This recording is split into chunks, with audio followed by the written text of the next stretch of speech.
action.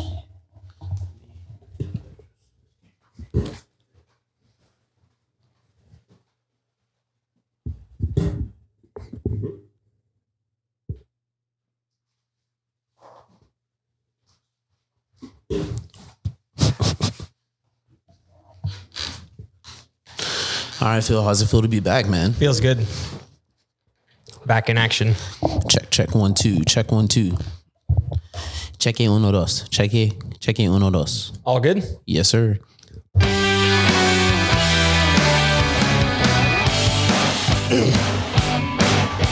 Yeah, it feels good to be back in action, you know? Hell yeah, man. I was ready to come home, so. Were you getting a little homesick? Dude, no doubt. I don't know if the travel life is the life for me. Really? I don't think so. Some people might think that's a little crazy that you weren't as excited as others would probably be to go to Japan. Yeah, I mean, it was cool. Don't get me wrong, but I don't know. It's a lot of effort just to do something different. And I feel like maybe I've just created a life here that I like. Yeah. You know what I mean? I created a life, or I shouldn't say that, but I have a life that I enjoy. And it's not that I don't want to go see the rest of the world, but the effort involved, obviously it's expensive to travel. So there's a sacrifice there. And then, you know, just being away, I like my routines that I do. I do the same thing every morning, same thing every night, and it feels good. Yeah. You know, yeah. I enjoy that. And don't get me wrong, going to do something different was, like I said, it was really great, but I just don't know if the sacrifice is worth it. Okay. You know, Fair enough. That's just me. But at the same time, I'm thinking that maybe like weekend trips are good because it did feel good to be away and like not have to worry about anything. Okay. So, but maybe like shorter trips or longer. Oh, So- okay. So if you were to do it again, you would be like, okay, let me go for like what, 2 weeks, 3 weeks? Yeah, at least 2. Okay. So I think that 1 week is kind of a dead zone for like a vacation because, especially international, because with the long flight, you lose a day on each end because of the time changes. Well, you really only lose time going one way, but because of the jet lag situation, like you lose, you know, time on each side pretty much. Gotcha. So if you take a week away, it's really only a 5-day trip. Yeah. Because you have a day on each end. Yeah. Especially a trip as long as that one. Yeah, too. exactly. When you're going, you know, across the world. Yeah. Okay. So- Did y'all have any like plan or itinerary of any kind, or y'all No, not really. Or I guess why did y'all go? If you want to explain to the listeners. Denver's sister lives there. Okay. So that was one reason. Then she just really wanted to go as well in general, just to experience the culture. And I will say, and that's kind of what we'll go over is just, I guess, the things that I learned. Okay. You know, the different cultures and the outlooks and how the life is different, which is kind of like the premise of our episode today, right? Kind of Gotcha. how the lifestyle and the eye-opening experience of seeing another country's culture. Okay. So you're telling me there wasn't just like barbecue and like cowboy hats everywhere? No, it's just like, you remember when you were a kid and you told people that you lived in Texas and they're like, do you ride a horse to school? Dude, when I was a kid, I grew up in Louisiana. When I was about 7 years old, my mom's like, hey, we're moving to Texas. And I was terrified because I thought that I was going to have to become a cowboy, basically. Like I legit, this is, you know, pretty young Shawn was sitting down watching cartoons all the time. And that was just my jam, you know? So that's all I knew. And a lot of like older, like Hanna-Barbera, Cartoon Network stuff, when they went to like Texas, it was like, dude, they're like wrangling cattle and all this other stuff. And I'm like, dude, I don't know how to shoot a gun. I can't like, I can't live in Texas. Yeah, I can't live in Texas. And like, we're in Texas and I'm like, oh, there's buildings. What's that? Yeah. We're passing like the Houston skyline. And I was like, wow, man, Texas is really like moving up now, you know? Yeah, I come a long way since the Wild West. Since the Wild West. I was like, dude, I'm gonna have to learn. So yeah, I was like, I'm gonna have to become a sheriff and everything. Like, what's going on here? Yeah. So you're saying in Japan, it wasn't anything like that. No, it's very different. There was a lot of big takeaways, and I think that the big one that I took away, because it seems as if, and obviously I'm not an expert, but I spent a week there. The difference that I noticed from our culture is there's really no egos involved with anything. So people, they don't drive very much. There's a really good public transportation. So nobody cares what kind of car you have. There's not big houses, right? Most people, it seems like, live in like high rise, like apartment. They live in apartments. Yeah. I guess. I don't, like I said, I don't know. It's just my observation. And then there was a couple of times where I went for runs through what seems to be like the residential areas. It all looks really similar. So there's no, if people don't have yards, right? Everything. And because there's no cars, well, there's not that there's no cars, but people don't drive very much. Very, very little compared to. Yeah. So there's no parking lots. There's no big driveways. Everything's right on top of the road, so you can see it all. Yeah. When you were telling us about that, when you came back, you were like, yeah, there's no parking lot. So everything's so close. And I was like, I looked outside and I was like, man, there is a lot of space between the road and the buildings, right. In this area. And especially in a place like downtown where it's even huge, like some parking lots are, it almost seems like a football field. Massive. Huge. So yeah, that's crazy. Yeah. So like imagine, take Baybrook Mall, for example. And obviously you have like Cheesecake Factory and all those things like in front of Baybrook. Yeah. The best place in the world, Cheesecake Factory. Imagine that wasn't there. Right. But so basically the way that their society and the industry, the culture, is all together is the road's real small. There's no like 3 and 4 lane roads, right? Because there's not enough traffic to need it. Yeah. But since there's no parking lots, imagine if Baybrook Mall was right on top of Bay Area Boulevard and also right on top of 45. Like, so it's an L, right? And it's in Baybrook Mall is like kind of here. You see what I'm saying? Yeah. Because you have parking lot. Yeah. But imagine Baybrook Mall goes from here just right. Yeah. No, right on top of the road. That would be insane. Yeah. But that's how it is. Just seeing that would be kind of crazy. And then Cheesecake Factory and all the restaurants and stuff would be inside of the mall. Yeah. Yeah. And there's it would be like downstairs because everything's, they have floors down and floors up. So they build more vertically rather than super vertical. Yeah. Okay. Because everything seems to be about efficiency. So they're very efficient. So since there's no parking lot, it's right there. So they're not wasting space. There's no space to waste. And then they build up and they build down into the ground. So when you go in, you're on floor 1 and then there's like 1B, 2B, 3B. Okay. And then there's 1F, 2F, 3F, 4F. Gotcha. As high as the building. Interesting. Yeah. That's pretty cool. Goes. So, but yes, they don't drive, they don't have cars. Now their cars the cars that are on the road are very nice. A lot of Mercedes, a lot of BMW, a lot of Porsche. I saw Ferraris. I saw like an electric Audis, the electric Mercedes. Yeah. You know what I mean? A lot of nice cars. I guess like the wealthy people, have cars, but someone told me that when they do, a lot of these people that do have really nice cars over there, they purposely don't let anyone know. Because they're seen as flaunting. Oh, and then that's negative. Okay. Really? Flaunting is considered negative. So, and I don't know if that's true. This is just what someone told me. Yeah. But in general, nobody cares about how expensive your car is. Nobody cares how big or expensive your house is. That these things don't matter. Yeah. Everybody from the janitor to the server to the manager, everybody cares about their job and does really well. You don't tip, which is another interesting thing. And I don't know if you've read about like how crazy the tipping is getting like in here in America. What do you mean? Like as in a good way? Like people are tipping a lot or people are like, but they're feeling pressured to tip even more and more and more. Like with the screens, then it faces them and the person's like, or they'll hand you the thing in the drive-through. Here, it's gonna ask you a question. Exactly. It's gonna ask you a quick question. Yeah, and I'm like, oh man, it's so awkward because I personally think that for certain services, I think tipping, it makes total sense. If I go to a sit down restaurant, I sit down and I'm not saying you have to be super on point, but you're making sure that me and my table are being served. Our drinks are being served. Our food comes out right correctly. You seem attentive.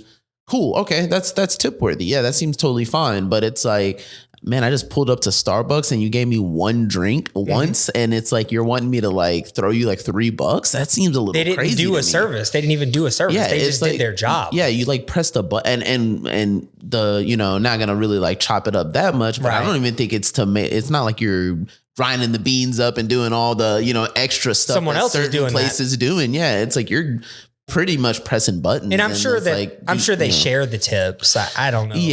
But yeah, it does make it. Yeah. So that's, I seen a meme about that. They said once, like a lot of those like Square things started showing up, they're like, man, if I see one of these pads here, I know I'm about to tip for something I've never tipped for before in my life. And I'm like, dude, big time. Well, over in Japan, it's all about efficiency. Okay. So like when you go to a restaurant, instead of having a server for say there's 20 tables in a restaurant and there's 5 servers, 4 tables each. Well, over there's only 1 server because you order electronically.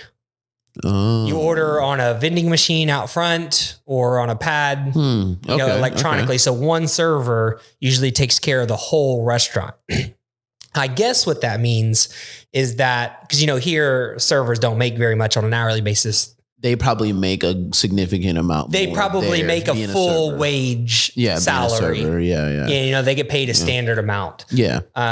So it's all about efficiency over there. And I'm assuming it's a smaller country, right? Maybe there's less people, less workforce. Yeah. So I like that idea a little bit more though, because I also don't agree with servers only making $2 an hour. So everything that they do is based off of putting the pressure, you're putting the screws on me to give you tips. And then it's like, I think that the part that sucks about that is like, if they get a bad tip from a large table, some people are just, they're assholes. So they're not going to tip a lot. For the service, they'll have you, going through hoops, to do all this stuff and only tip you like $3. And then you're mad. And then the person that's just sitting down with him and his wife just hanging out. And then you put that attitude on them. And then it's like, oh yeah, what do you want? And it's just like, well, goddamn, man, I just came here. I'm not them, Yeah. So yeah, I think that I like that idea. It's pretty cool. Yeah. You just, you pay before, and you pick what you want. And if you need more or something, you let the server know, they'll bring it to you and you pay them directly. And, so you don't tip. And I don't know if this is true either, but someone told me that they consider tipping disrespectful. I think I've heard that also. And I have not confirmed this, but Danielle, who is Denver's sister, who lives there, she did say that as well. Yeah. So she lives there. I'm assuming that she knows. I think I've heard that about just like, I don't think foreign countries do tipping like we do here at all. So I've heard that just about foreign countries. Yeah. If you give someone a tip, then you're like saying, hey, I'm better than you. You need this and I don't. And that's considered disrespectful. Really? Yeah. So that was really cool. But the point of this whole thing was the lack of egos going on. Like nobody cares how big your house is or how much it costs. People are living their best life, doing the best that they can. And kind of my big takeaway that I was thinking that I didn't realize while we were there, but on my way home, I was like, man, what kind of value did I get out of this? And it was that I really think that people are doing more because they enjoy saying it than because they enjoy doing it. So here's a couple of examples. Okay. First example, like we were traveling, right? I think that a lot of times people travel for the picture and to show people than because they enjoyed traveling. Ooh, okay. Does that make sense? Yeah, no, I can definitely see that. Yeah.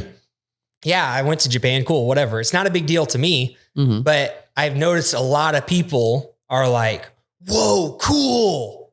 Yeah. They're a lot more excited. I didn't even know it was that cool, but they're more excited. So I think that people know that. It's like, ooh, if I go to Italy or if I go to this country or I go to this cool island that no one's ever been to, they're going to think it's cool. Yeah. And they're more motivated by that than the actual than the experience itself. Yeah. Okay. Yeah. That's an interesting one. Cause like as someone that takes pictures and I like taking pictures, it's like, I always have this weird back and forth. A couple of years ago, I went to Colorado with my sister and I don't remember, we did take a lot of pictures because it is very scenic, but I remember sometimes having little back and forths with okay, do I want to like take pictures of this and just to document it and keep it? Because I do every now and then look back at those pictures and be like, man, damn, that was cool. Man, that was pretty, you know? But a lot of the pictures, I don't think I made like a big album, because I know some people do that too. They'll be like, dude, album time. The album's about to drop, you know? Like they're about to drop a mixtape or something. And it's like, all right, bam, Colorado album, boom, 63 pictures. What's up? You know? Exactly. And it's like, you know, bring in the likes, bring in the comments. And like, I remember I would just tell people, you know, hey, I went to Colorado, and I would just show them the picture. Oh my God. And I'm like, dude, yeah. And it felt like in that aspect, it felt like I was like reliving the moment with the people. And that was really nice. But I do think that there's a lot of people that do it kind of just for the socials a little bit. And then another example is, you know, a lot of times people go work out and go to the gym. They don't really do much. Ooh, but I see that all. But all here's the thing. Guess what? They now can go tell someone that they work out all the time. Yeah. Dude, I'm in the gym, bro. You see me posting. Yeah. You see me posting, bro. Yeah. You see me. I mean, that's even a saying. Post or it didn't happen. Yeah. So it didn't happen. A lot of times I really feel like people are doing that just to be able to say it or be able to show it, because they get more stimulation from seeing someone else thinking that they're doing good, or they're, what do you call it? Like begging for compliments. Yeah. A little bit. It's like, man, look at Shawn. He's so well traveled now. Wow. Like, man, he went to Colorado. He took this picture. Oh my man. Man, look at Phil. He goes to Japan and all that, man. Wow. And it's like, yeah, it's almost like they're like they're living vicariously through you type of thing. And it's like, man, look at me. I get to be that lightning rod of like all this, even though it was like probably because on that trip to Colorado, we really didn't do much Colorado shit, I guess. Like it was like we did a couple of things, did a little bit of sightseeing. We're only there, I think, for 4 days and then flew back. I mean, but it was, to me, I was like, I loved it. Like I really want to go back, but it's just like, not because I posted a picture and it got like 100 and something likes and I'm like, oh yeah, we're back. We're going to go back. We're going to run it back or something. I was like, man, it was just really, really great. That to me, I had never really traveled before that. So it was like, that was the furthest trip I'd ever been on. And it was just beautiful. And I was like, okay, I think traveling is for me. Oh, see, there you go. And it's because it's for you though. Yeah. 100%. You know? Yeah. That's the thing. Yeah. I think some people might be like, like you weren't like posting like all crazy that you went to Japan. Like what? That's crazy. It's not a big deal. It just is. It's a thing. And don't get me wrong. I learned a lot and I think it's very cool, but you know, so you were saying that you think that people usually travel and do stuff like that just for socials and the other. So you think, I don't know. You think some people in your personal OTG opinion, that's what you're saying. I feel that way. Yes. And it's unfortunate that I feel that way, but this is just my observation of our society and our culture. Okay. And in my last example that I came up with, and I have thought this for a long time, and this seeing going on this trip and reflecting about it has confirmed this for me as well. The last example that I'll make is a lot of people that like own, like small business owners, they enjoy telling people that they own a business more than they enjoy actually doing it. Yeah. And once again, I don't know if this is true. Yeah. I don't know. Yes. This is just my observation. And I could see that. I don't know. I mean, it's like I kind of have my like own thing and I know it could be tough. Yeah. But it's like I definitely don't run around like, oh, I own this. I own this. But a lot of people do. Yeah. You know? Yeah. A lot of times when you're talking to someone like, oh yeah, I own X, and also like in fitness, I see a lot of times people and small businesses in general, like they open multiple locations too fast. And it's all ego. Like how much cooler does it sound to say, oh, I own 3 gyms, or, oh, I own 3, small photography. Yeah. I have 3 photography teams instead of just like one team that is just super good and super. Yeah, exactly. So the ability to say that to people and that feeling that they get from like boastfulness, I think a lot of people are doing things for that reason. Okay. Not for their own individual happiness and experience. Okay. So yeah. I guess it seems like just in general, you seem like it seems like you're not a very egotistical guy. Like ever since like, I wouldn't say that. Like, well, the way I see you, right. Like I worked with you for, going, I think about like 6 months now. And it's like just the way that I see that you carry yourself, it just doesn't seem like you're one for the glitz and the glamour, showing it in like certain ways, like, the type of clothes you wear. Not saying that you dress like a bum or anything, but it's like you dress like pretty simply. It's like you're wearing like an OTG shirt, fitness shorts, training shoes. That's about it. And then like with a hat, that's it. But I see some people, that are, what I would see a lot at my old job is like with like the Louis Vuitton stuff and all of that. I would always tell people the hardest Louis Vuitton stuff that we had selling was the stuff with the least Louis Vuitton print on it.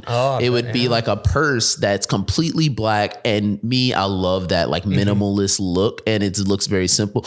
I like the look where you have to find it. It's like you look at it, it's like, oh, that is a Louis Vuitton. Man, that's really cool. That's really I didn't know they made that. But some people, they were like, oh no, I want the monogram where it's like all on it, like posted, like big. Those are the ones that would sell like hotcakes. And it's like, it seems like from what I can see with you seem like, you're a little bit less egotistical in the materialist. And I think that that is probably true. But at the same time, I will admit that I have to fight it though also, because I have a negative view of people that flaunt like that. And like, I have to purposefully not do it. Okay. Sometimes, not all the time, but sometimes. And I think that's a little, so something's going on. And I'm not like big on, I don't know what the psychology that's going on here, is a little bit over my head, but just, I know that sometimes I know that I like nice things, but who doesn't? Right? Most very true. But I know that a part of me doesn't want to be viewed as that type of person. So that's does that make sense? See where I'm going with that? I got you. Isn't that kind of weird? Isn't that this weird psychology thing going on? Yeah, it's like you don't exactly. Yeah, you don't want to get the nice things all the time because you don't want to be seen as a person that's all about materialistic things all the time. Yeah. But it's like, man, every now and then I do. Every now and then I think it's moderation, really. Like, I know you don't like the word balance, but I think balance is very key there, where it's like every now and then it's like, man, I don't want to eat ice cream all the time, but man, let me get my damn pint of ice cream. Yeah. Like, let me just have it. Yeah. So. And when you don't have it for so long, it feels so much better when you do. Yes. And I forget what, it's like delayed gratification. Yeah. Almost. There was a book that I read recently that talked about that. And it's basically, you have to be careful of being overstimulated all the time. You know what I mean? If you're constantly surround yourself with these super high end things, well, now they don't mean anything to you anymore. Yeah. What's another bag then? What's another, pair of shoes then? That's why I'm like, I don't get how some people get so, because I like shoes. Shoes are cool. It's like, if I could have like multiple pairs of certain shoes, that'd be cool. But man, when people have like a room and it's just like, boom, all the sneakers that they just like, sometimes they don't wear, that's a little odd to me. And I get, it's hobbies. Some people like to do that. Some people like to collect, but I'm like, I want to wear them, dude. I want to wear them, be able to rock them. And it's just like, but yeah, winning feels a lot better when you know what losing feels like. Yeah. Right. It's kind of all tied in. Yeah. Together there. So yeah, the lack of ego going on is very cool and very interesting, and it's actually persuaded me in some of my lifestyle. I think will persuade me in my lifestyle choices for the rest of my life from seeing that. Man. Yeah. It's that was probably my main thing, and like another thing. I don't know if this is really ego driven or not, but there they have the train system, the subway system, and there's a lot of people down there. Like, there's no traffic on the roads, but there's a lot of people in these subways. Foot traffic. Yeah, a lot of foot traffic. And it's never an issue. Not once were we unable to get on a train or a subway, and they'd be crowded sometimes, don't get me wrong, but never were we not able to get on. But, where it's crowded, people are bumping into each other and stuff like that. Nobody cares. Yeah. And Denver and I, when we were on the train and we saw like people getting on, bumping into each other, like hitting shoulders and stuff like that. Yeah. I'm like, man, if this would have been Houston, there'd be fists flying, arguments. Yeah, right. Nothing. Yeah, someone busts the phone out and it's just like, it's ready to go. It's go time. Yeah, nothing. not even one time, no negative looks, no nothing. They know that their fellow citizen has to get from point A to point B, and so do they. And it seems also as if like there's no, and I don't know if this is true, but this is just my observation. They don't, as many people that, like in here, if we're walking like that, we're like, excuse me. Mm-hmm. They don't do that. Mm-hmm. There's no translation for the word excuse me. It's just like, you see someone else is there. You notice that they're there. Let me do my best to get out of their way. Yeah. Okay. Instead of, this is me. This is where I need to go. Yeah. Like that's how we think here. Yeah. Or it's like if I'm walking and then we are to be going and you bump each other. What, you didn't say excuse me? Like what's going on with you? And it's like, hey dude, I wasn't even paying attention. I was listening to something. I was on the phone, blah, blah, blah. No, like explain yourself. Yeah. No, you don't, there's no need. Like, hey man, I'm trying to get from point A to point B. Yeah. And so are you. And let's just do our best to get there. Yeah. So I can get on with my life. It's a lot. It's a lot easier for us to just get on with our day if we just all hop on here and we're not like fighting, because then if a fight breaks out, then we're going to have to wait. And then we and then I'm gummed up here and then I'm trying to explain to my boss why I'm 30 minutes late because somebody, suplexed someone on the subway, Mm-hmm. And so, and it's just like ingrained into the culture, because also on that train system, there's, there's pictures, like diagrams, and it's all in Japanese. So it's kind of hard to read, but in some places there's more English than others. Okay. But the diagram tells you, because it's a diagram, right? And basically what it's saying is make sure that elderly people, which I have more to say about that in a minute, elderly people, pregnant women, families, and people with disabilities always have priority. It's about them, not about you.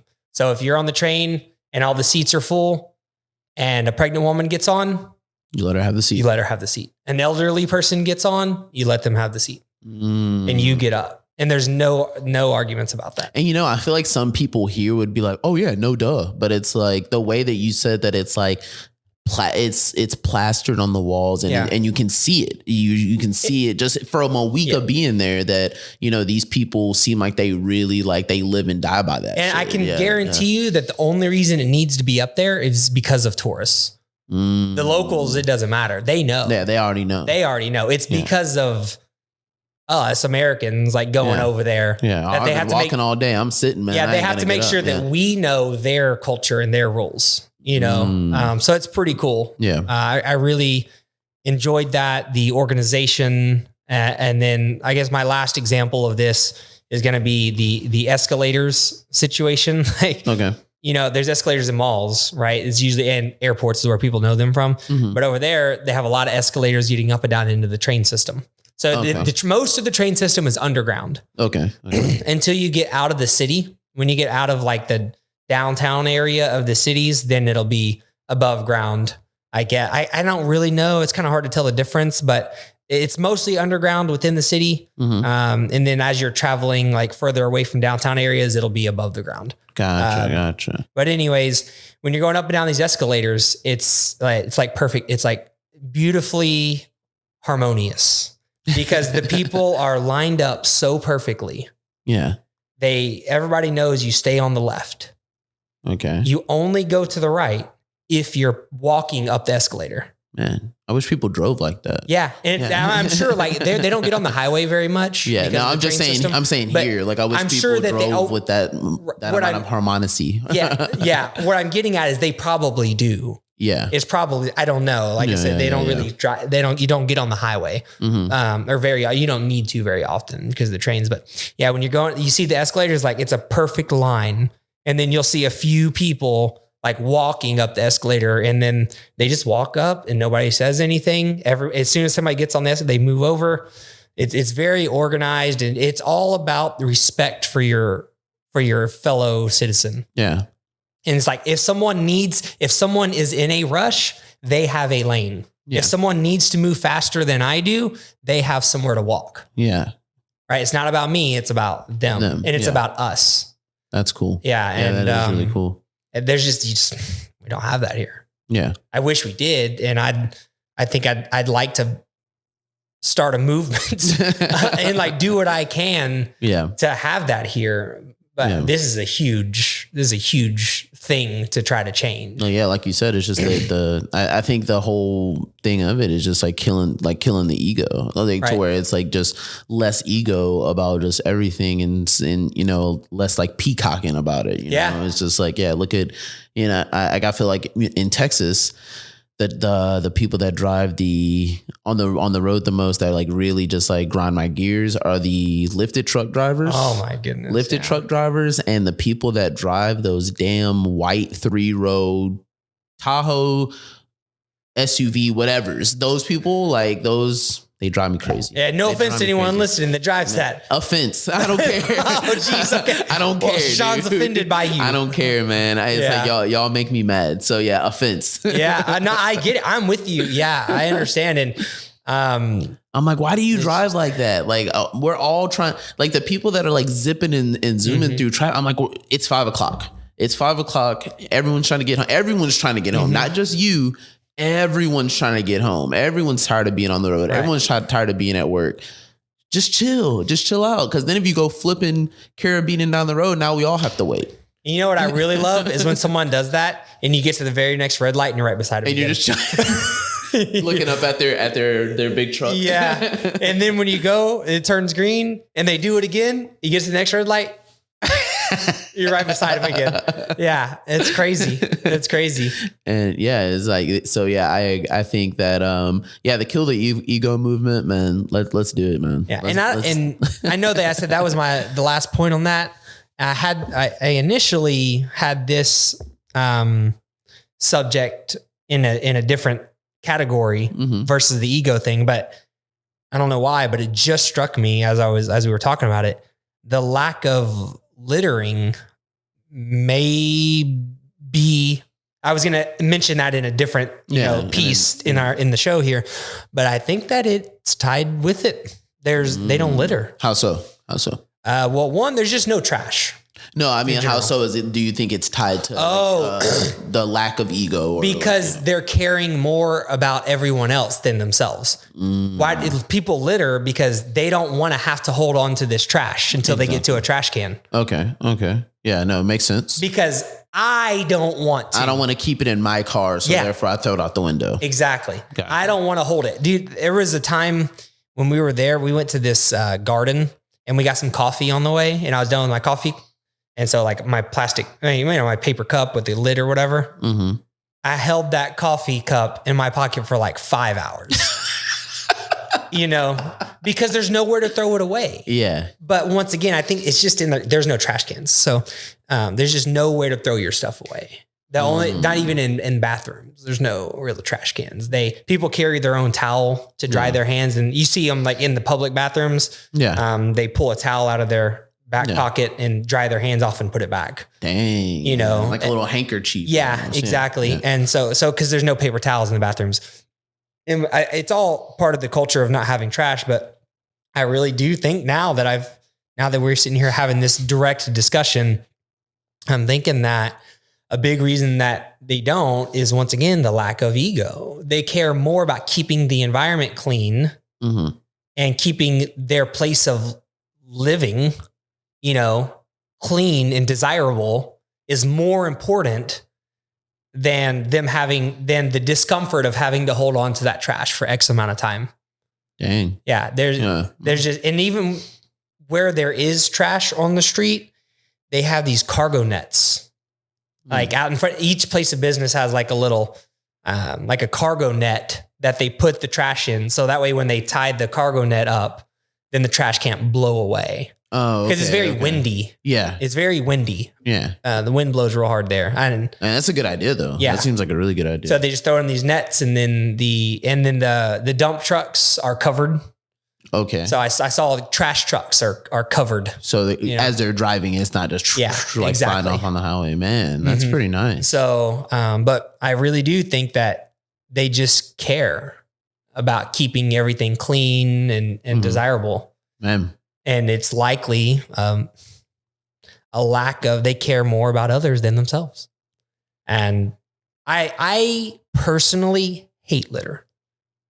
Okay. It bothers me. It's one of those things that irks me bad. Like if I see someone litter, dude, it just like destroys my I'm always like, I don't even know how to explain it. Yeah, like keep it in your car, or it's like sometimes it blows me when it's like it's litter and it's like dangerously close to a trash can. I'm like, for real? Yeah. For real, you can just do that. Yeah, that can be super well annoying. over there they don't even have trash cans, so I think maybe that's the secret. I don't know. Ooh, like there are not trash cans, so it doesn't even.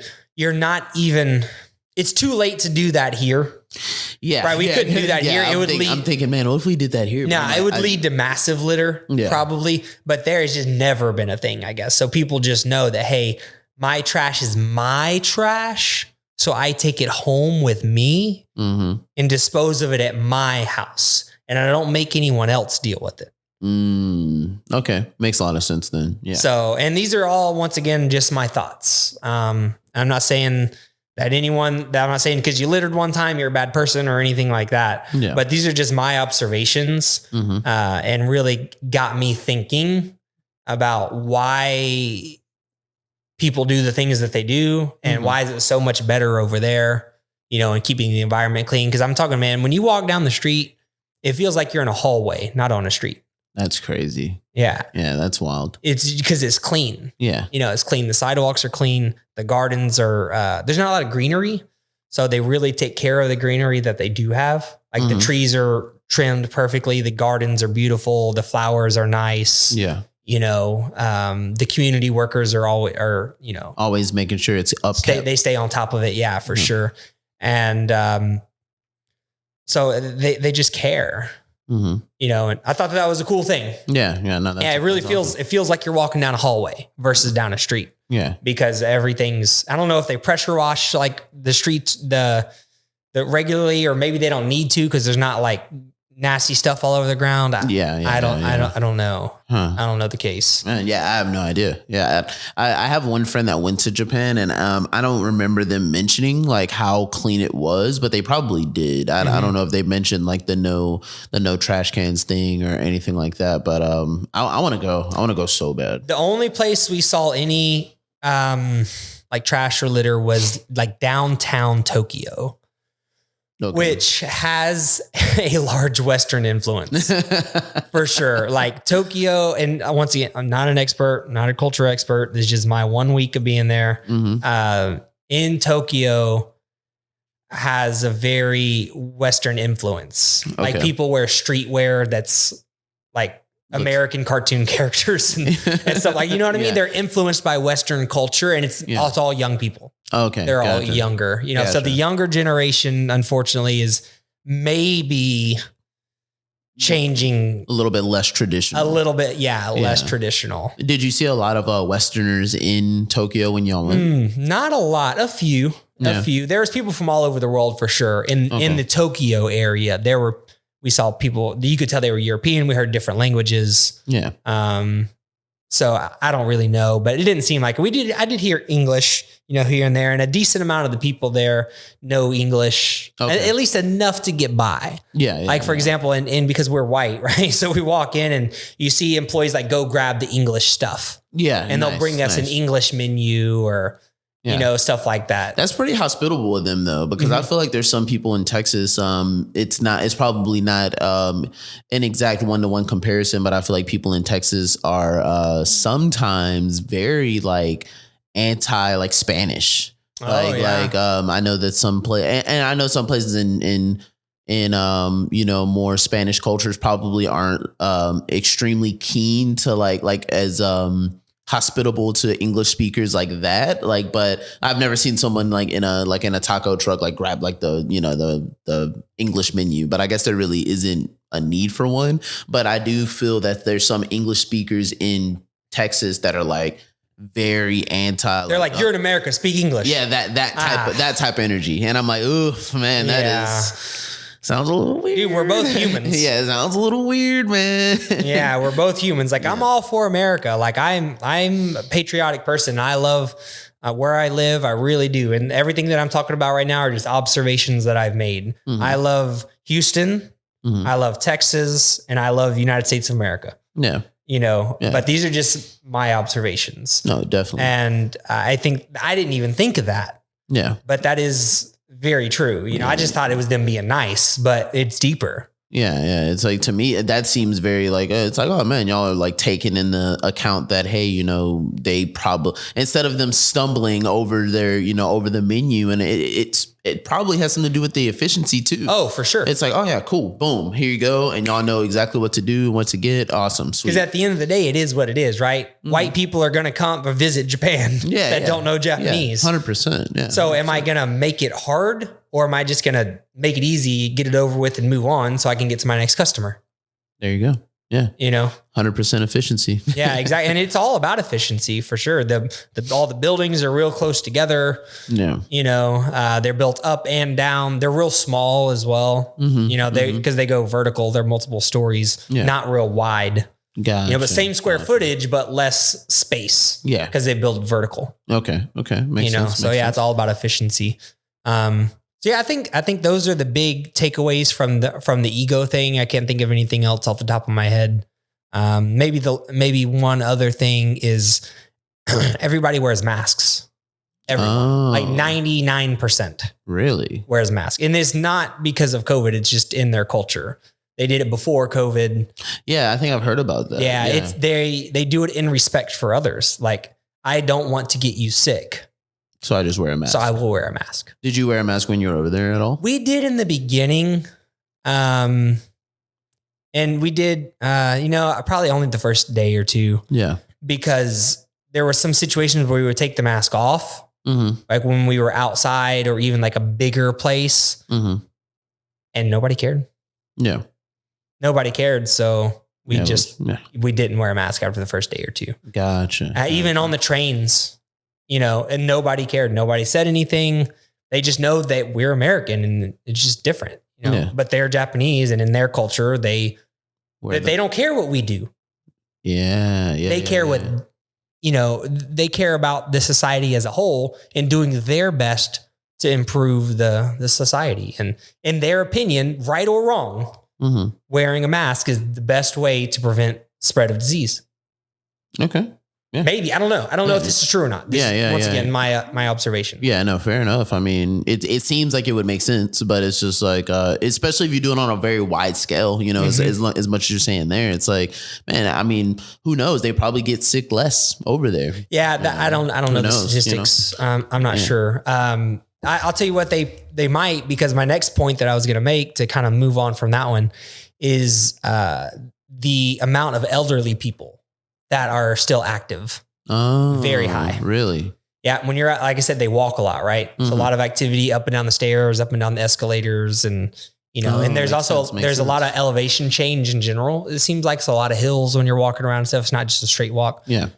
Dude, there's 60, 70-year-old plus people out there walking the streets with everybody else. Dang, man. That's pretty cool. And when you go into the bathrooms, they have their own spot. They have like, there's a sink and a stall, and for the men, like we have urinals, right? So urinals that have handrails. There's a sink with handrails. Okay. A little senior citizen section. Okay. Yep. Damn. And they're out, like I said, walking the streets. They might be going slower, but they're out moving. Yeah. Yeah. And they're not like, I'm 50, I'm old now. Nope. So I'm not doing anything. I didn't see no scooters that, you know, you see a lot of like, I hate to say it, like overweight older people get these little scooters, nothing. Nope. They got their cane and they're walking with everybody else. Dang. And a lot of it. Yeah. Yeah. Damn, that's pretty cool. It's crazy. I thought it was super cool. Yeah. I never even thought of it. And these trains, dude, they're fast, and they go from 0 to top speed fast. Yeah. And so like when I was on the train, dude, I had to hold, like if there wasn't enough seats available and you had to stand, which happened a lot. Yeah. You're kind of doing this. Exactly. Yep. Yeah. But dude, I saw multiple, like I know elderly people, and like, I don't really know what age makes someone elderly, maybe 60 plus. I don't know. Oh yeah. Senior citizen is what, 65, right? Yeah, I think 65. Yeah. So several 65 plus, dude, they're on that train, feet spread out a little bit for balance, no hands. I'm telling you, it's impressive. They're just hitting like the Michael Jackson lean. Yeah. Yeah, they do. They just kind of lean around. They might grab a handle real quick, but then they're right back. And dude, they're good. Damn, like I'm talking, this is some serious balance. This sounds funny and we're laughing. Yeah. But this is a big deal. Yeah, because there's some people in our own culture that... Dude, not some, most. Let's be honest. How many in our culture, how many people do you know that are 65 plus that can walk up and down the stairs by themselves, no assistance, get on a train that goes 50 miles an hour, not hold on to anything, and not lose their balance? Yeah, no, you're absolutely right. I would imagine a very, very small amount. Few to none. Could do any of that. Yeah, and over there, and once again, I don't know, because I don't know how many elderly people were stuck in their homes that I didn't see walking around. Yeah. I don't know. But I'm just telling you that I saw it, and it was very apparent to me, and it stood out to me. Mm-hmm. And obviously, this is what I do, like fitness, right? And, Denver and I were just talking about this morning. I think unfortunately, most of the fitness things that you see online are made for the 1% of people. Like the 1% of people that need tips and advice and stuff like that need to know how to optimize and how to really kill it in the gym and do stuff. That's not what most people need. It's not 100%. Yeah. It's not 100% tailored to as many people. What I'm more interested in is how do we get more 65 plus people that are still healthy and can walk around? That's what I care about. I care less about how many 25-year-olds can we get to a 6-pack, which is cool too. Yeah. But what's more important, how many 25-year-olds we can get to like a 225 bench or something like that? Yeah. What I care more about is how do we make them in 40 years still be active and healthy, and an active part of our society can still work and enjoy their life, and can travel to other countries if they want to, and move around and walk around. That's a great point. Yeah. I mean, I guess I never really thought about it like that. It's like, I don't know of any, a whole bunch of like specifically targeted at 60 plus year old fitness. There's definitely, there people. And I'm sure they're out there. Like, I just don't see it. There are some of that, but if we rewind a little bit, the goal really is for them to not need anything special. If they were, do you see what I'm getting at? I got you. Yeah. Gotcha. Yeah. How come just because you're this age, like, do you need a workout that, and obviously it's going to change as you get older, things change. Let's not overlook that. Yeah. But my goal, once again, is just to have them still be active at 65 and being able to do the similar exercises that they were doing when they were in their 30s and 40s. Understandable. Gotcha. You see what I'm saying? Yeah. Instead of like totally revamping it, you got the senior citizen section of the workout like life. Instead, it's like, okay, I used to do push-pull legs all the time when I was 30. I still want to do push-pull legs now. Yeah, how can I still, stay on that track? Yeah. How can we get a 65-year-old to be able to squat and stand back up? No, you don't have to use weight or anything, but how do we, Yeah, the older you get, the harder that gets. That's what I'm saying. Yeah. So that's a big accomplishment. But you can't do it when you're 65. You can't do it when you're 35. Mm-hmm. Yeah. You know what I'm saying? Yeah. The degradation is already there at 30. Mm-hmm. When you're 60, you can't even walk. That's crazy. If when you're 35 or 45 and you can still, do sets of squats, deadlifts, bent over rows and stuff like that. And these are just exercises that come off the top of my head, nothing special about these exercises, but even if you do degrade, from 30 to 60, if you're starting at a higher point from at 30, that degradation, when you get to 60, is still going to be higher. Yes. Yeah. Yeah. You see what I'm saying? Yeah. Understandable. So over there, now I did go to a gym one day and work out. How was that? It was really great. Mm-hmm. And we can talk about that. But what I was getting at is I don't really know how much they exercise. There are gyms. There was a lot of Anytime Fitness as well as Gold's Gym. And then I saw one small personal training studio. I don't know what it looked like or anything. The way the buildings are over there is they're like shared style. There's like Japanese, like Fil in there, like Japanese Shawn, Japanese Daryl. It's like OTG Japanese version. You can't see inside anything over there because, like I said, imagine a shared space and like there's like a common area, right? Kind of like a mall. But that's how everything is. So you know how you walk into the mall and then there's stores everywhere? Yeah. Well, that's how everything is over there. Oh, okay. So like even where there's gyms and restaurants and stuff, you go into like a mall type of building and then everything's, and that's it. Even the gyms are that way. So I don't really know what it looked like other than the one gym that I went into. So I don't know how crowded the gyms are or how much they exercise. So I don't know, or if it's just because their lifestyle in general is more active and their diets are better. And, you know, the food was pretty good. I wouldn't say that really what we ate was super healthy. They don't seem to eat as much. I think the portions are probably smaller. That could be. We did have fried chicken, you know, ramen, which is a lot of pasta and carbohydrate. And fat as well. And the broth, there's a lot of oil in there. So I'm not going to make the claim that the food is substantially healthier from my experience. Now, once again, I only ate out the whole time. Okay. Yeah. So it's kind of hard to tell, right? When you eat, anytime you're traveling, you eat out a lot. Yes. So it's hard to say. It's hard to make a judgment call there. But the traditional foods that we ate, like even the street food and stuff, I wouldn't say was super healthy. Now they did have a lot of like lean steaks because the Wagyu beef is very popular there. Yeah. So they have a lot of beef and seafood, which is pretty healthy usually, but a lot of it was fried, oil on it. Yeah. So I just think their portions are smaller. So they're not, and they're more active.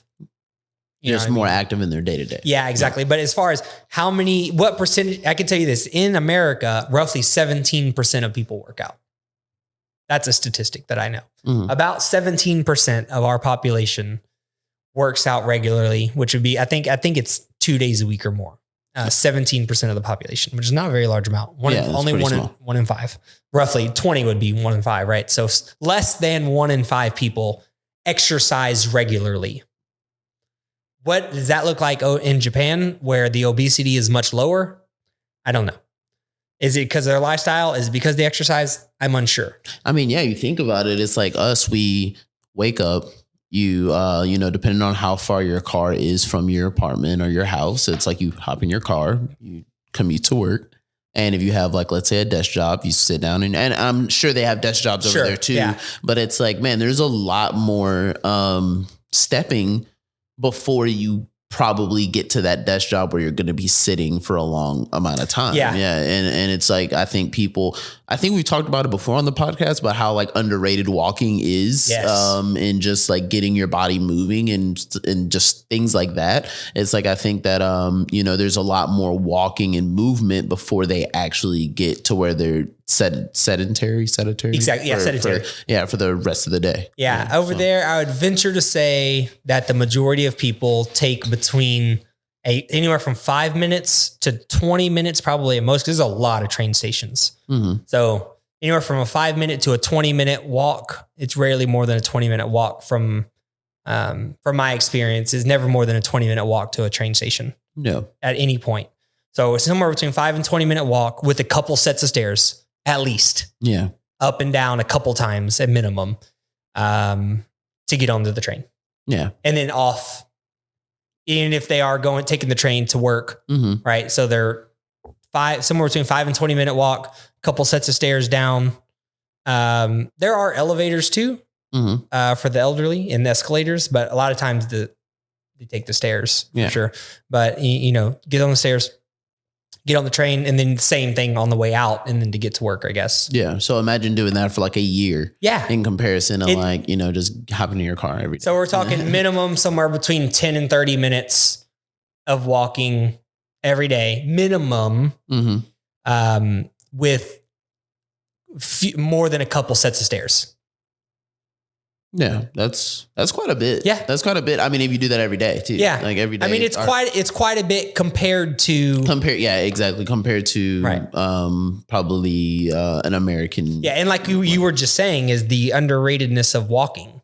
Yeah, walking and then walking upstairs, walking downstairs. Like these are things that will help your health, you know, and help you live longer and be that 65-year-old that's still walking the streets.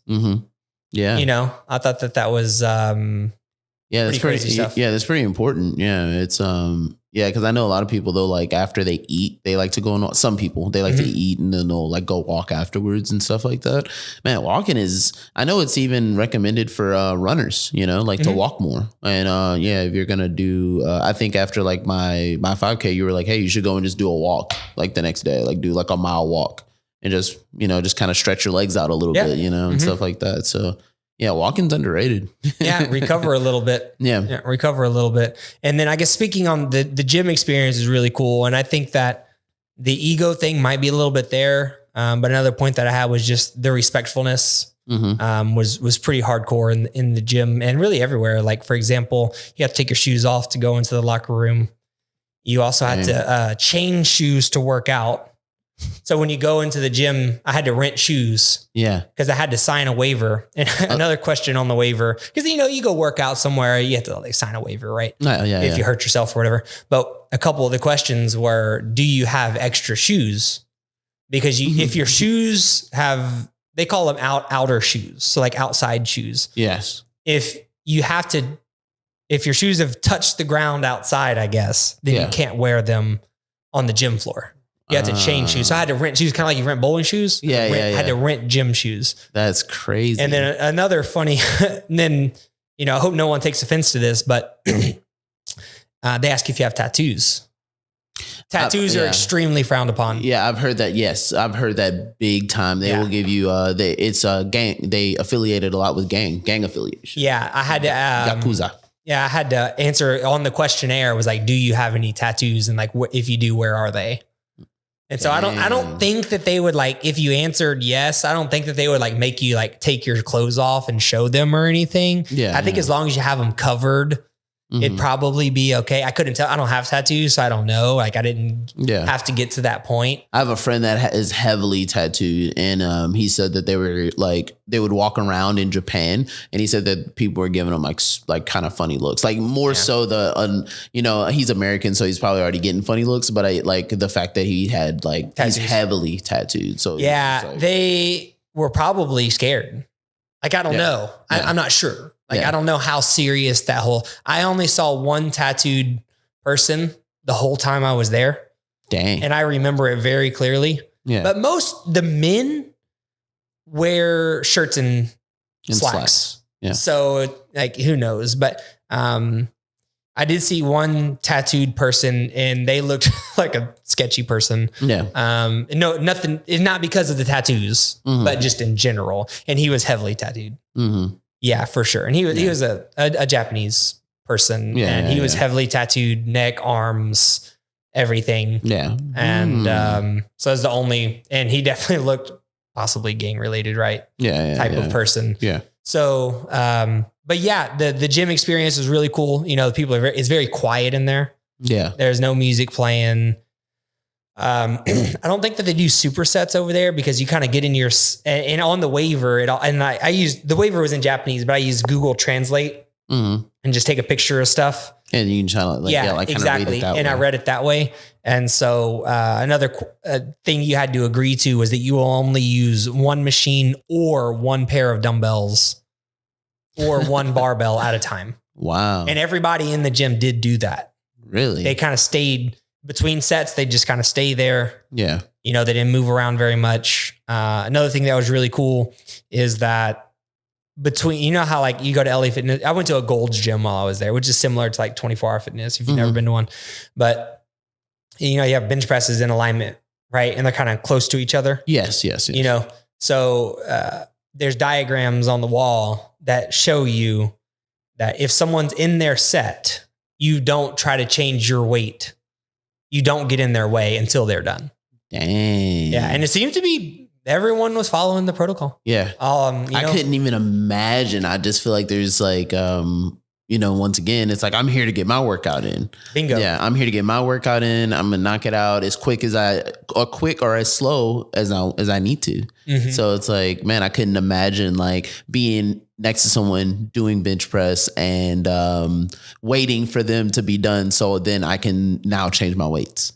Yeah. I would be annoyed. Honestly, I would be like, man, I'm annoyed. Like I'm ready to knock this out and get it done. But man, it's That's crazy. Well, I mean, if you think about it though, I see where you're coming from, but if you think about it, if you're using your whole rest time, it's not like that person is in their set during your whole rest period. Yeah. Of At course. some point during your rest period, they'll be done and you can go change your weight. Yeah, of course. So it probably wouldn't mess up your workout in any way, but I just thought these were interesting takeaways that I got, like all the 45s are exactly where they're supposed to be. The 35s exactly where they're supposed to be. 25s exactly where they're supposed to be. 10s, great. 5s. That's great. Yeah. Dumbbells at each station. There's a little tape square on the ground with the, spray bottle, and they were all exactly where they're supposed to be. It's funny that little things like that. It's like, man, I love this. It's like you go somewhere, you go to a gym, and it's like everything is where it needs to be. This is amazing. I know at public gyms, I have a Crunch membership also, and I remember people sometimes they'll have like 4 or 5 weights, like they're just under their thing, like they're like supersetting all of them, exactly. and like they're doing like lateral raise. So they have 15, 20, 25, 30. And I'm like, dude, really? Yeah. It's a 6 o'clock on a Monday. There ain't no way you're using all those. And it's insane. Yeah. Insane. So it's like, man, I wish I could just imply the Japanese rule there. Like, Put them back, man. Come on. And the more I don't know why I didn't put all these puzzle pieces together, but as you and I are having this very purposeful conversation here, the ego thing. Yeah. It's all related. Yeah. It's all in there. The getting in line like you're supposed to, the cleanliness, the waiting for someone to finish their set in the gym. Not taking up every machine in the gym. Yeah. Were there machines in there, or was it all free weights? No, there was machines. It was like a standard. Oh, yeah. You said it was a Gold Gym. It was a standard Gold Gym. I only went to one, so I don't know. Like maybe I'm speaking out of context about these things that I saw. Maybe it was only this one place. Maybe I went to like the best spot in town. Yeah. But I don't think that that's the case. Yeah. You didn't, you weren't in the middle of the gym yelling at people. Up! Yeah. No. No. And actually there was a sign on the wall that I translated that said that if you need help, someone will spot you, but they discourage spotting. Yep. They discourage it. Wait, why do they discourage spotting? The sign said they discourage spotting because it's not helping you reach your goal, which science, I guess, kind of tells us that force reps can help you. But it also tells us that the difference is so minimal. That it's not worth getting someone else involved. Nope. It's not. It's also not worth the possible injury. The possible injury. Yeah, it's not worth it. Yeah. There's no, maybe if you're Phil Heath trying to be number 1 in the world, it might help you. But there's no evidence to show that the risk reward is worth it at all. So they got a little something going for them with that. But yeah. So yeah, they will spot you if you need help, if you want to, but they do discourage it. And once again, maybe it was just this one gym that I went to. I don't know. Yeah. Were there some pretty big guys in there? No, not really. No, I was the biggest person in there. Okay. There was one other guy. He looked maybe a late teenager, early 20s. He was pretty jacked. He was small, but pretty shredded. Yeah. And he had some interesting form though. Like on the lat pull. This is kind of the first time I think that I've talked to someone about this, because as we're talking about the gym thing, I'm just like thinking about it more. But he was on a lat pull and he was doing like this big arch in his back, like to pull the lat down. All the way down. And he was kind of doing that on everything.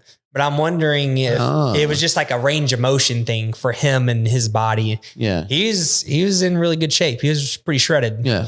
Damn. Might be something to it. Maybe something. Yeah. He seemed like a bodybuilder, like a small bodybuilder type, like maybe in like 160 pounds, 170. Nice. But in general, the people are smaller. I didn't see anyone that like super jacked other than that one guy in the gym that one time. Yeah. But at the same time, they don't wear, like one day, it was kind of chilly outside in the morning.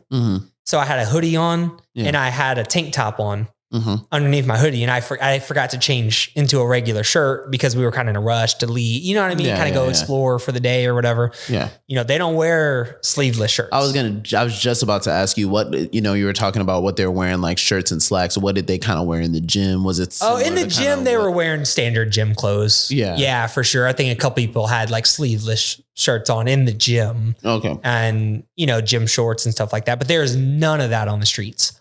None. I didn't see, I can confidently say I didn't see a single person in shorts in public. You said it was pretty hot there too.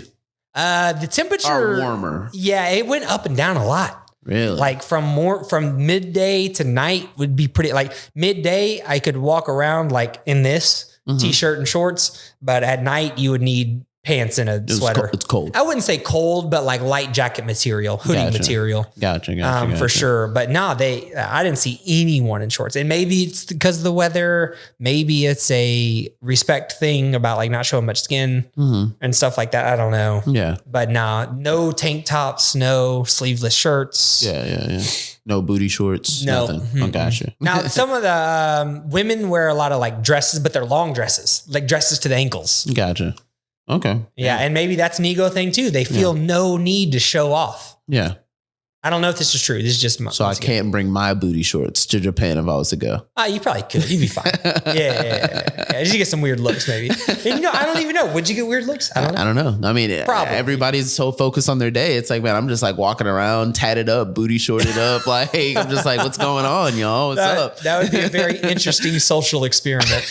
Yeah, a very interesting social experiment, no doubt. But no, I mean, I didn't see any of that out and about. So I thought that was I did notice that as well. Yeah. It is really interesting. So I guess I can't really think of anything else. Now those are I had 3 things, but it kind of got narrowed into 2. Yeah. And so those 2 things are going to be the lack of ego and how much I really enjoyed that. And once again, I could be 100% wrong about that, but this is my observation and my thought process. Yeah. Was that ego is fueling a lot of what we do as people. Oh yeah. And people go out and they get the, certain cars, certain homes, certain shoes, like we said earlier, just because, they seen someone else with it, or they get it because they want to show someone else. I'd be interested to see the financial statistics of Japanese people. Because, in America, most people are in debt. Yes. To go buy things that make them look cooler. Man, I think car debt is one of the biggest. Car and home, I think car ekes it out a little bit because it's easy to justify. I need to get places. And also I need to get places. Yeah, it's easier to get it's harder to get approved for a mortgage. You need a bigger down payment and stuff like that. Right? Yeah. So with a car. With a car, you can have some dog shit credit. Yeah. Like, hey man, sign right here, right here, right here. 15% interest, right? You sign here. 15%. That's a lot lower than 100. Yeah, exactly. That sounds awesome. And because we're uneducated, but that's a different story. Yeah. But there's a lot of credit card debt from buying clothes that you can't afford, purses that people can't afford, electronics, shoes. Got to have the newest iPhone. Got to have the newest Nikes, newest Jordans. Yeah, I got to have the Apple Watch Ultra, $800. $800? Yeah, I'm like, dude, $800 is crazy, dude. Like, but, I got to have this certain. And I didn't know. I just recently learned. So Denver she likes to wear like streetwear and she likes to go thrift shopping and, and I thought that was cool because it is very affordable and she likes it because it's unique and affordable. She likes to wear unique clothes that other people don't have. And I think that's really cool. Mm-hmm. But what I learned was, dude, some of these trends, there's t-shirts that are like multiple $100s. Oh yeah. Yeah. Streetwear can get crazy expensive. Yeah. And it's like, it's wild because it's like, for it to be vintage, all it has to be is like 20 something years old. There's like, they'll be dated a lot of the time. Hers are usually. And so it'll say like 1998 or something, 1994. And I'm like, dude, that's crazy that it's like 30 years old and it's like, bam, give me like $60, $70 for this shirt. And it's like $70? Yeah. For like a MTV logo shirt? Like, what are you talking about? Like, it's insane. And really, I guess the whole point of that statement is that people are using credit to buy stuff like that because they want to say, I have a $200 shirt on. Insane. Isn't it? Yeah. Insane.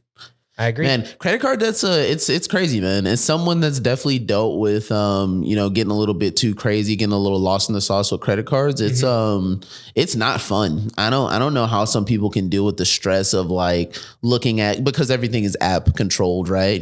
So it's like being able to like look at that app and see like this insane balance, and it's just like, dude, it makes your like eyes water, like not like cry, eyes water, like someone just like cut some onions or something, like, oh my God, I don't want to look at this. Right. So it's like, I don't understand how people can deal with the stress amongst all the other stuff that we deal with on a daily basis.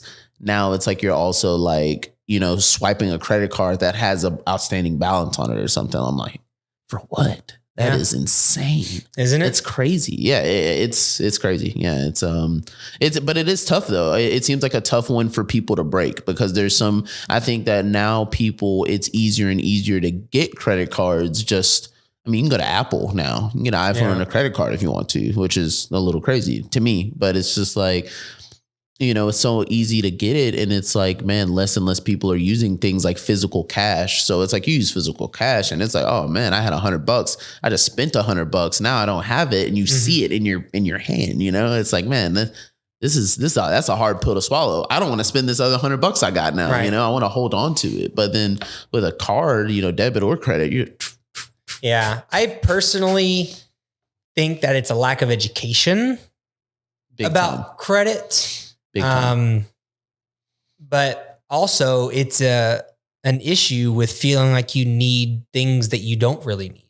Yeah. I think those go hand in hand. Yeah. There's a psychology issue going on there as well, which I didn't realize until, us having this conversation here. Yeah. In the past, I've always considered it strictly a lack of education situation where they don't really understand what a credit card is or whatever, but it's really driven by a lot more than that. And once again, to speak of the ego, people feel like they need the nicer shirt, nicer car, nicer shoes. They need more clothes that they don't necessarily need. They have to have, instead of having one bag that's like a neutral color, they got to have the purple bag, the green bag, the white. They got to have all of them. Just go with that one outfit that they wear twice a year. Yeah. I'm sure I know your answer to this, but I would imagine, would you, how do you feel about saying paying more for the thing that'll like last for a long time? Love and it's it. just like that one thing that is just really good, does a lot, or it's like, having to buy, of course, you don't want to, I love it. And cars are a very good example of that. Big time. I know that cars break down. Yes. But you taught me this. The most affordable car that you can get is the one you already have. Yeah. Yeah. Anytime I ever feel like selling mine, I'm like, dude, I just take a quick peek at like just a couple of things that I would enjoy, I want a Mercedes. No, I'm joking. I would never. Mercedes, Mini Coupes, BMWs, Alfa Romeos, Fiats. Like I would never in my life. I avoid those things like the plague. But I'll look at like things like Toyota Camrys, stuff like that. And I'm like, man, it's a little bit high right now. And it's like, how much would it be comparatively to just put my car in the shop for a little bit? Right, Rent a car. Turo is a great tool for that. You use that, you rent a car for a little bit, and then bam, you're pretty much good, and you only spent probably like $800 on the repair and the rental, which sounds like a lot. Mm-hmm.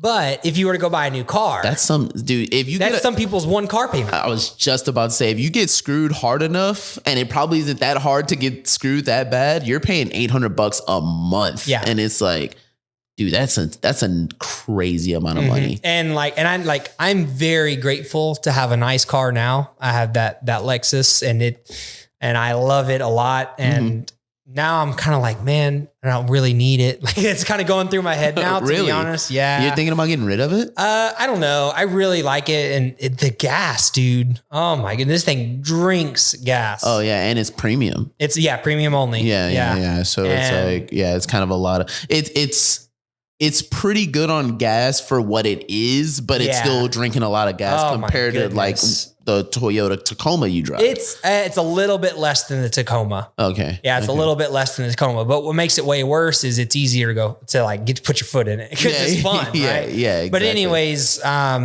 what I was getting at is previous to that, I had that Tacoma for 15 years.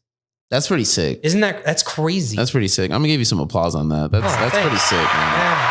Yeah, for Tina the Tacoma. That's what I call her. Yeah, and that truck has treated me great. I'm not gonna lie. There were definitely situations where like I would be going places where everyone had nice cars and I pull up in like the old Tacoma. Yeah. And it's kind of tough, not gonna lie. But then you get over it. You know, so I think that you have to swallow the ego thing. Yeah, it's cool to own it. It's like at the end of it's like, man, it's not because I drive. The newest car I've ever had is something from like 2010, and it was a Mini Coupe, and I hated it. But it was like I always drive pretty old used cars. It's like the car I've had for like probably one of the longest stints was like an old Subaru wagon, and it's just like, yeah, is it the greatest car ever? And it's like I would go into situations similar like that. Like I'd show up and I'm like, man, my car's not the cleanest and not the nicest, but it's mine. You know, at the end of it all, it's like every time my monthly statements go through, I'm not like throwing like $300-$400, $800 at this just to say, look, I'm able. Like it drove fine. It had Bluetooth. It had all the creature comforts that I really wanted, other than like heated seats. That was pretty much it. But other than that, it's like, man, this ain't that bad, you know? It really ain't that bad. Nah, you just accept it for what it is. And then you just remind yourself that most people that have like nice things, and I'm not saying that this is all, but a lot of times it's because they have a lot of debt to get that nice thing. Oh yeah. And there's nothing wrong with that. I have debt. Like I have a loan on that car. There's a loan on that car. I have a loan on houses, right? So I have debt. So there's a difference between good debt and bad debt. Yeah, I'm not like anti-debt, but and then we're kind of getting off track from the show topic a little bit here. But I think that it's important that maybe they're all interconnected still, some way, right? Yeah, I mean, ego, debt, you know, having high quality, or I mean, high priced cars, homes, you know, material things. I think it all be so. I'm not anti-debt, but just remember that most people with nice things, like they don't own that thing. 100%. Yeah. And that's a nice, sweet reminder for me, when I was pulling up in my old gray Tacoma, you know,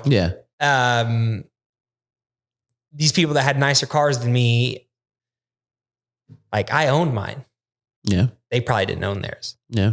Yeah. 100%. You know, now you can take whatever that money is and allocate it to something that you do care about, that you do, you know, or invest it into, you know, it's like, okay, cool. You have some real estate property. It's like, and I can take that and invest it into real estate. I can invest it into buying something, stock market or something new for the gym or something like that. It's like, man, now I don't have to worry about being car broke. Like that's like, so like, to me, that's so annoying because it's like, once you get into that and you get into that rabbit hole and you sign for 72 months or whatever, you're kind of like, it's like, cool. You drive it around, you get your friends in it. They like it. You like it, man. You got the Bluetooth set up. It has lane keep assist, all this other like crazy stuff. And then like a month or two down the road, it's like, man, I'm like really locked in to this like $40,000, $50,000, $70,000 bill. Yeah. And it's like, and now it's not even the fact that it's something that I can like not use and just shove it aside.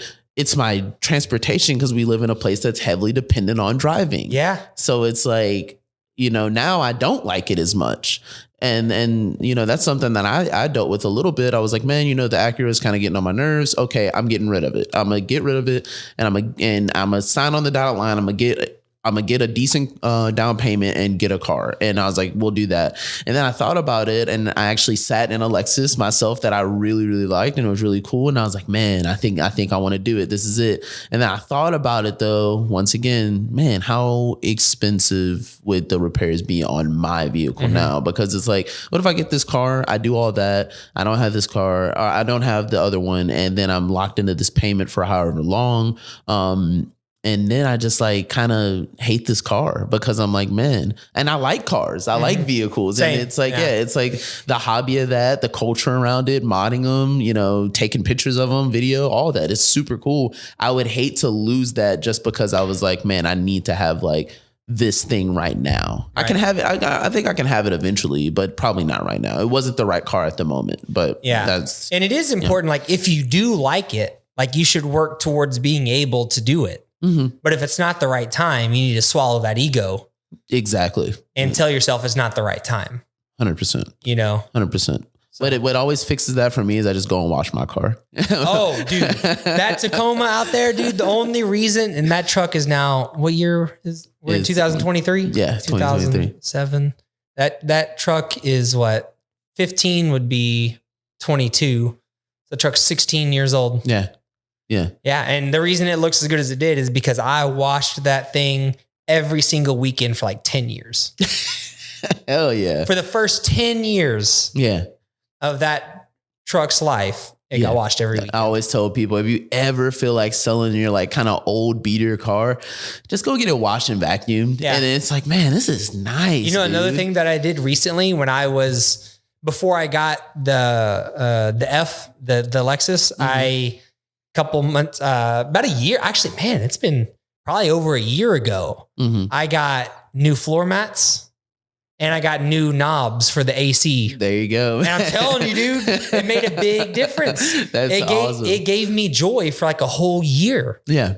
It was another year that I went without buying a vehicle. Without wanting the itch anymore. Yeah, it's like, it scratches the itch. Yeah, it scratches that itch a little bit. And it's like, it's almost like with food sometimes, how it's like, oh man, I want to get me a big triple bacon cheeseburger. I'm that hungry. I haven't eaten all day. I get a big bacon cheeseburger, man. That'll be awesome. And sometimes it's like, man, you know what? Or what if I went home and just ate my like little meal prep or something? You eat that and it's like, man, okay, cool. Yeah. We're very bad decision makers when we're hungry.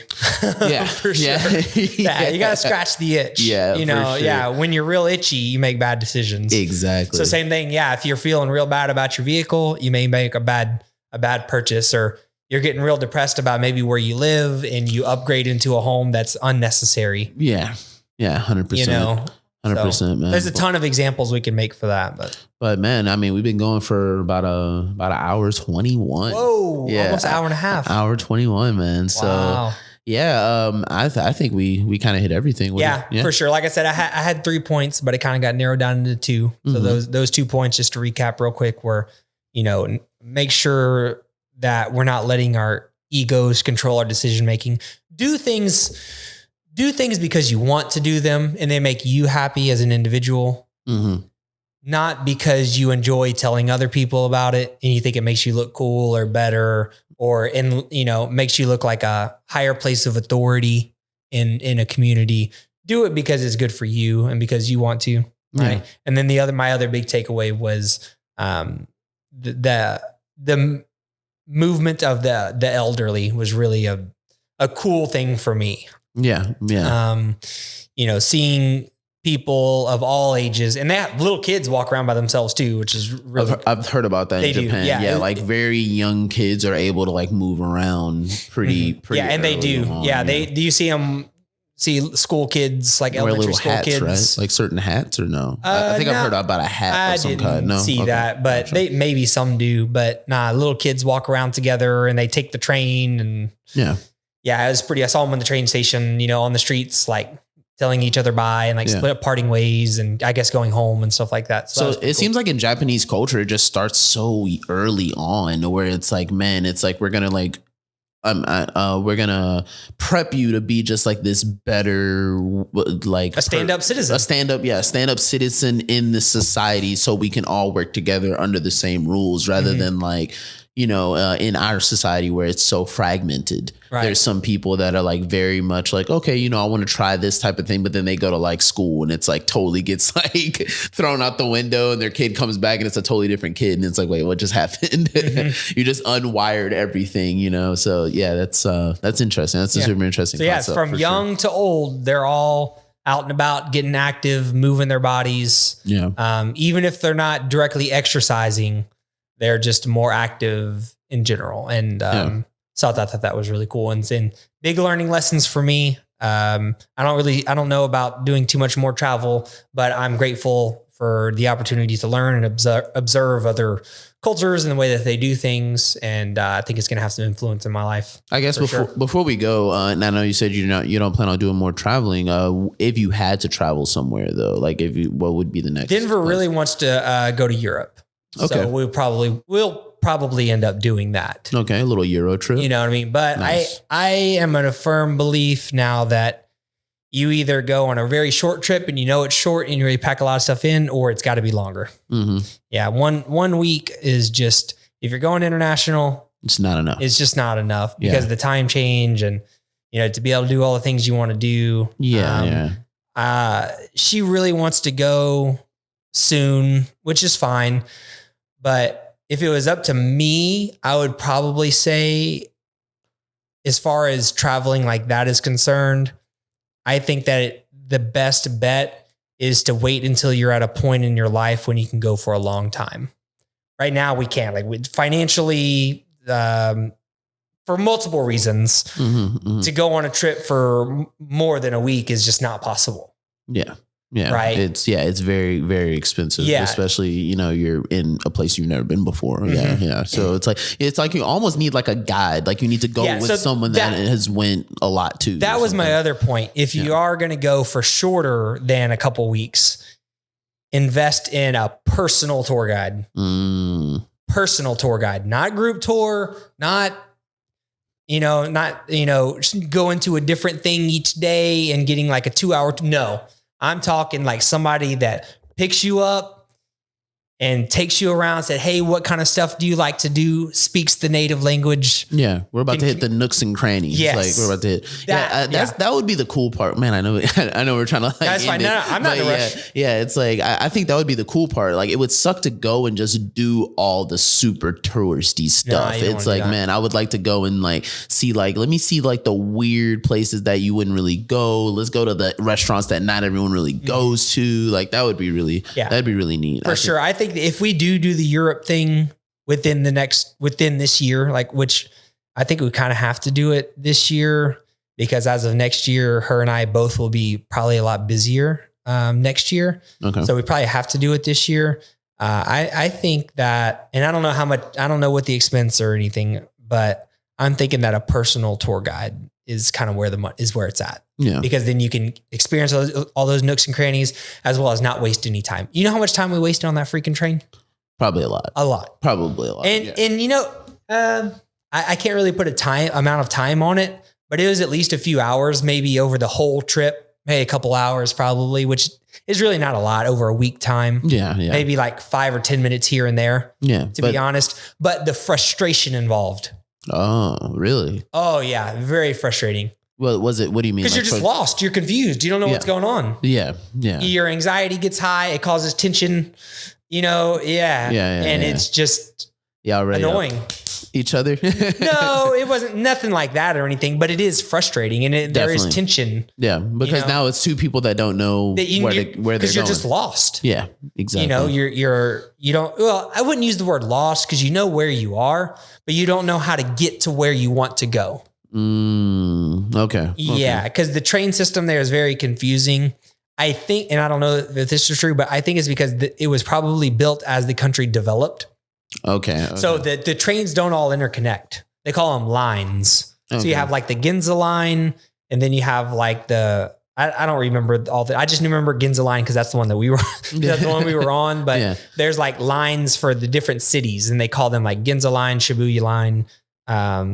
I don't think there wasn't one called the Tokyo line, but I'm just making examples, right? Yeah. But you have to get off of one train and onto another often. Okay. So you have to switch trains. So for example, you say we're at our hotel. We walk 5 minutes down the road, go into platform 1 on the Ginza line, take 3 stops. Mm-hmm. So 7 minutes. You have to get off, go up the stairs, walk 5 minutes down the road, back down the stairs, on another. It almost sounds like an airport, but you're on trains. Yeah. Kind of, like there's different terminals. Yeah. Very similar to that. It doesn't take very long. It's not.